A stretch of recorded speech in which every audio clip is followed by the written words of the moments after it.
So with that being said, that brings me to the story of Dinah and Shechem. This starts in Genesis chapter 34.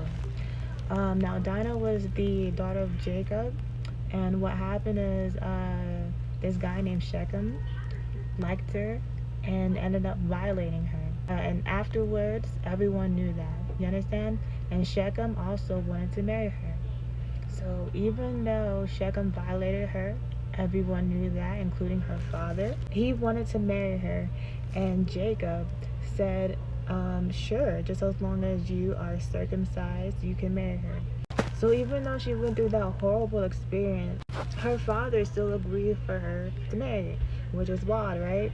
But 2 days after his circumcision, after Shechem's, I hope I'm pronouncing that right. And if I'm not pronouncing that right, feel free to correct me.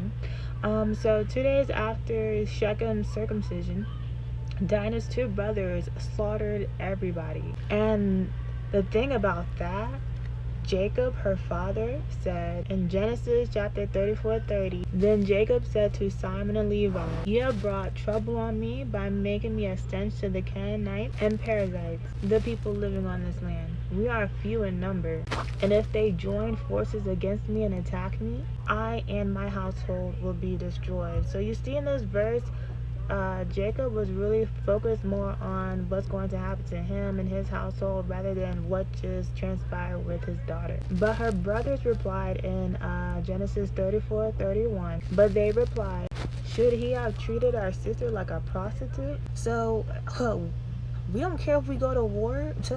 We're going to teach this person a lesson. And by her brother's actions, I'm sure that spoke volumes to Dinah. Her brothers saw her worth, and so they acted accordingly. Just like, you would see stuff on the news about the father beating up such and such because they violated their son, they violated their daughter. You understand? That speaks volumes to the victim. You can go on YouTube and type in soft white underbelly and listen to all those stories of the people who are like on drugs, messed up, and a lot of them have the same story. A lot of them have similar stories of being violated at one point in their life. No one being there to rescue them, save them, protect them, even when they told somebody. You understand? The person turned a blind eye, didn't want any trouble, blah blah blah.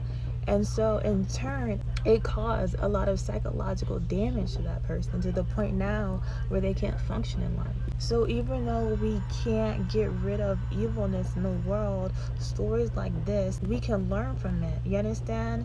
The woman is still protected. God could have, this story could have been gone the whole wrong way, where she was still married to the guy. Another story of how you do matter, because if we see even in the next chapter, God didn't punish the two sons at all, and God be punishing everybody for this and this and that.